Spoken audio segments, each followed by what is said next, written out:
Hello everyone, welcome to our channel Explore with Govind. Today topic is CSE, Computer Science, Web Development, App Development, Machine Learning, Data Science, Artificial Intelligence, ఇలా ఎక్కడ చూసినా సరే coding మీద ఉండేది. C++, Python, Java ఇలా చాలా programmes అనేవి ఉంటాయన్నమాట. సో ఇలాంటప్పుడు స్టూడెంట్ అనేవాడు చాలా కన్ఫ్యూజ్ అవుతున్నాడు. ఎలా కోడింగ్ జర్నీ స్టార్ట్ చేయాలి, పర్ఫెక్ట్ పాత్ ఎలా ఉంచుకోవాలని చాలా కన్ఫ్యూజ్ అవుతుంటాడు అనమాట. సో నువ్వు కోడింగ్ జర్నీ స్టార్ట్ చేద్దాం అనుకుంటుంటే ఈ వీడియో నీకు చాలా యూస్ఫుల్ అవుతుంది. అలానే ఈ వీడియో లైక్ చేసి సబ్స్క్రైబ్ చేసుకో. Let's start our video.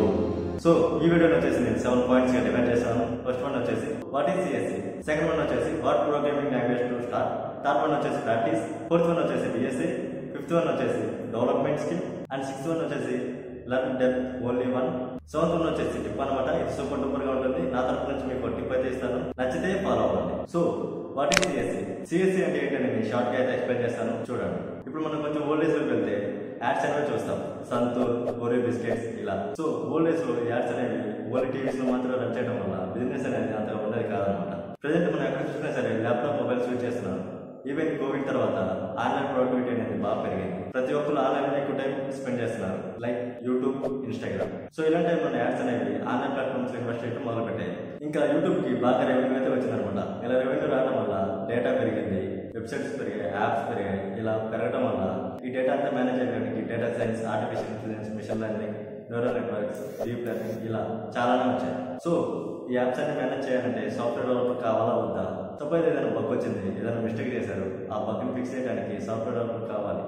Like 2 days back SBI bank అనేది అసలు వర్క్ అవ్వలేదన్నమాట, టెక్నికల్ ఇష్యూ వచ్చి. సో టుడే ఏమో ఫిక్స్ చేసినట్టు బగ్స్, టెక్నికల్ ఇష్యూ అనేది రీసాల్వ్ అయింది. సో ఇలానే బగ్ని ఫిక్స్ చేయడానికి సాఫ్ట్వేర్ డెవలపర్ కావాలి. సో సిఎస్సి అనేది ఇప్పుడైనా ఎప్పుడైనా ఫరెవర్ డిమాండ్ లో ఉంటుంది. సెకండ్ వన్ వచ్చేసి what programming language to start. ఈ స్టేజ్ చాలా మంది కన్ఫ్యూజ్ అవుతుంటారు అనమాట, ఏ ప్రోగ్రామింగ్ లాంగ్వేజ్ చూస్ చేసుకోవాలని. లైక్ C++, జావా, పైథాన్ ఇలా చాలా ఉంటాయి కదా. సో ఏ ప్రోగ్రామింగ్ లాంగ్వేజ్ చూస్ చేసుకుంటే మన కెరియర్ బాగుంటుంది, మన లాంగ్ రన్ లో ఏ ప్రోగ్రామింగ్ లాంగ్వేజ్ అనేది మనకి గుడ్ పాత్ గా ఉంటుంది అనేది మనకి చాలా మంది డౌట్స్. సో ఇలాంటప్పుడు నేనైతే సజెస్ట్ చేస్తాను జావా, పైథాన్. ఈ రెండు ప్రోగ్రామింగ్స్ ని గట్టిగా పట్టుకోండి. సో జావా, పైథాన్ ఈ రెండులో కూడా కన్ఫ్యూజ్ అనమాట, ఏది నేర్చుకుంటే బెటర్, ఏదైతే బాగుంటుందని.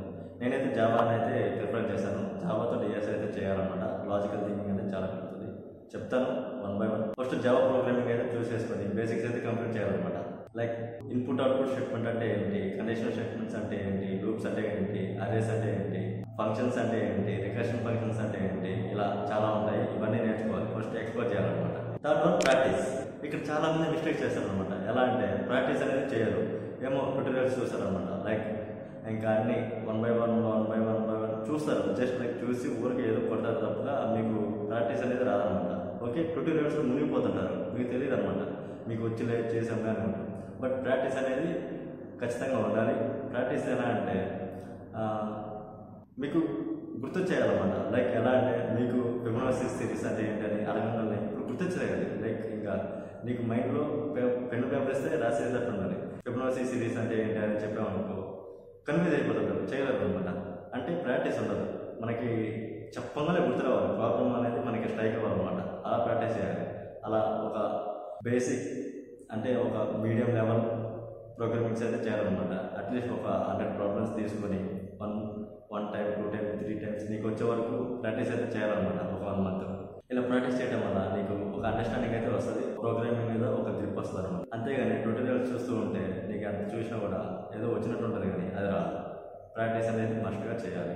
Okay, fourth one DSA. DSA అంటే తెలుసు కదా, ప్లేస్మెంట్ అంటే డిఎస్ఏ అంటే ప్లేస్మెంట్. డిఎస్ఏ లేకుండా ప్లేస్మెంట్కి వెళ్ళాలంటే వాడి దండేసి దండం పెట్టచ్చు అనమాట. వితౌట్ డిఎస్ఏ ప్లేస్మెంట్ అనేది ఉండదన్నమాట. ఖచ్చితంగా డిఎస్ఏ అయితే చేయాలి. కానీ డిఎస్ఏ అనేది అంత సింపుల్ అయితే కాదు. సో ఈ డిఎస్ఏ అనేది లాజికల్ థింకింగ్ బాగా పెంచుతాను అనమాట. మన రియల్ లైఫ్లో కూడా చాలా యూజ్ అవుతుంది. ఎలా ఆలోచించాలి, ఎలా నెక్స్ట్ స్టెప్ ఎలా తీసుకోవాలి, ఒక సిచ్యువేషన్ వచ్చినప్పుడు మనం ఎలా ఆలోచించాలి అనేది బాగా యూజ్ అవుతుంది అనమాట. డిఎస్ఏ బాగా లాజికల్ థింకింగ్ అనేది బాగుంటుంది. అంత ఈజీ అయితే కాదు, చెప్తున్నాను. డిఎస్ఏ అనేది అసలు హైట్ బాగుంటుంది సార్, ఫుల్. ఖచ్చితంగా అయితే డిఎస్ఏ నేర్చుకోవాలి. ఫిఫ్త్ వన్ డెవలప్మెంట్ సైడ్ చూసుకుంటే చాలా ఉంటాయి అనమాట. App development, web development, game development ఇలా చాలా ఉంటాయి. సో వెబ్ డెవలప్మెంట్ వచ్చేసరికి వెబ్సైట్స్ బిల్డ్ చేస్తారు, యాప్ డెవలప్మెంట్ వచ్చేసరికి యాప్స్ బిల్డ్ చేస్తారు, గేమ్ డెవలప్మెంట్ వచ్చేసరికి గేమ్స్ అయితే బిల్డ్ చేస్తారు అనమాట. సో వెబ్ డెవలప్మెంట్ ఏమేమి ప్రోగ్రామింగ్స్ యూజ్ చేస్తారంటే HTML, CSS, జావా స్క్రిప్ట్ అయితే యూజ్ చేస్తారు ఫ్రంట్ ఎండ్లో, అండ్ బ్యాక్ ఎండ్లో Node.js పైథాన్ అనేది యూజ్ చేస్తారు అనమాట. యాప్ డెవలప్మెంట్లో చూసుకున్నట్లయితే HTML, CSS, జావా స్క్రిప్ట్ అనేది అనమాట. అండ్ బ్యాక్ ఎండ్లో అయితే జావా అయితే యూజ్ చేస్తారు. అండ్ గేమ్ డెవలప్మెంట్ కూడా సేమ్ విధంగా ఉంటుంది front and back end. But ఈ త్రీలో ఖచ్చితంగా ఏం చూస్ చేసుకోవాలంటే నేనైతే వెబ్ డెవలప్మెంట్ అయితే చెప్తాను. యాప్ డెవలప్మెంట్ అనేది అంత నాకు ఎందుకు ఇంట్రెస్ట్గా అనిపించదు. బట్ మీకు ఇంట్రెస్ట్గా ఉన్నారంటే మీరు యాప్ డెవలప్మెంట్ అయితే చూస్ చేసుకోవచ్చు. నేనైతే వెబ్ డెవలప్మెంట్ అయితే చూస్ చేసుకోమని చెప్తాను యాజ్ ఎ బిగినర్గా. లేదు నాకు యాప్ డెవలప్మెంట్ సైడ్ ఇష్టం ఉంది, నేను అటు సైడ్ వెళ్ళాలనుకుంటే అది కూడా చేసుకోవచ్చు. బోత్ రెండు బాగానే ఉంటాయి. బట్ నేనైతే వెబ్ డెవలప్మెంట్కి ఎక్కువ ఇంపార్టెన్స్ అయితే ఇస్తాను అనమాట. 6th వన్ వచ్చేసి learn depth only one.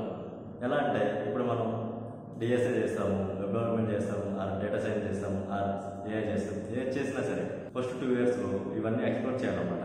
So ఈ ఎక్స్ప్లోర్ చేసిన వాటిలో నీకు ఏదైతే సింపుల్గా ఉంది, ఏదైతే నువ్వు బాగా కంఫర్ట్గా ఉన్నావని చూస్ చేసుకొని ఆ లాంగ్వేజ్ అయితే నువ్వు డెప్త్గా అయితే వెళ్ళాలన్నమాట. లైక్ నీ డిఎస్ఏ బాగా అనిపించింది, డిఎస్ఏ త్రూగా నువ్వు డెప్త్గా అయితే వెళ్ళాలన్నమాట. లైక్ నీకు వెబ్ డెవలప్మెంట్ సైడ్ బాగా అనిపించింది, వెబ్ డెవలప్మెంట్ సైడ్కి నువ్వు డెప్త్గా అయితే వెళ్ళాలన్నమాట. ఫస్ట్ 2 years అనేవి ఇవన్నీ ఎక్స్ప్లోర్ చేసి ఏవైతే నీకు సింపుల్గా ఉంది, ఏదైతే నీకు బాగా అనిపిస్తుంది చేయడానికి, బాగా ఇంట్రెస్ట్గా ఉన్నావు అని చూస్ చేసుకొని దాన్ని డెప్త్గా నేర్చుకోండి. ఓకే, సో లాస్ట్ వన్ వచ్చేసి టిప్. నా సైడ్ నుంచి ఈ టిప్ అయితే మీకు ఇవ్వబోతున్నాను. సో మీకైతే చాలా యూజ్ అవుతుంది. నా ఎక్స్పీరియన్స్ని బట్టి ఈ టిప్ అయితే ఇస్తున్నాను. అదేంటంటే ఓవర్కమ్ ది బ్రేక్.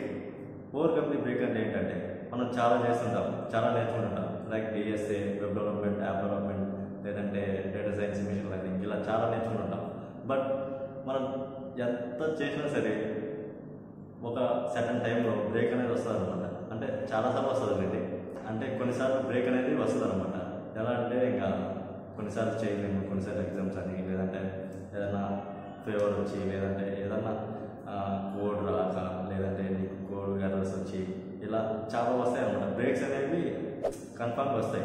ఎప్పుడైతే ఆ బ్రేక్స్ వస్తాయో ఆ బ్రేక్ని తట్టుకొని మనం మళ్ళీ స్టార్ట్ చేసామనుకో, అలా ఎర్రర్లు వచ్చి ఎప్పుడైతే మనకి బ్రేక్ వస్తుందో ఆ బ్రేక్ వచ్చినప్పుడు మనం ఎక్కువ టైం తీసుకోకుండా ఎంత తొందరగా అయితే మళ్ళీ మనం కోడ్ని స్టార్ట్ చేస్తాము, అదే మన కోడింగ్ జర్నీ యొక్క సీక్రెట్ అనమాట. అలా ఎన్ని బ్రేక్స్ వచ్చినా సరే మళ్ళీ ఓవర్కమ్ చేసి నువ్వు ఎప్పుడైతే మళ్ళీ రీస్టార్ట్ చేస్తావో, ఎప్పుడైతే ఆ కోడ్ని మళ్ళీ మొదలుపెట్టి చేస్తావో అప్పుడే నీ కోడింగ్ జర్నీ అనేది అయినా ఉండదు అనమాట. ఆటోమేటిక్గా జాబ్ వస్తుంది. ఓకే, సో అదనమాట నా సైడ్ నుంచి మీకు ఇచ్చే ఒకే ఒక టిప్. ఓకే, సో ఈ వీడియో నీకు చాలా నచ్చింది అనుకుంటున్నాను. నచ్చినట్లయితే వీడియోని లైక్ చేసి సబ్స్క్రైబ్ చేసుకో, అండ్ కామెంట్లో స్టార్ట్ కోడింగ్ అని కామెంట్ చేయి, అండ్ మీ ఫ్రెండ్స్కి షేర్ చేసుకోండి. ఓకే.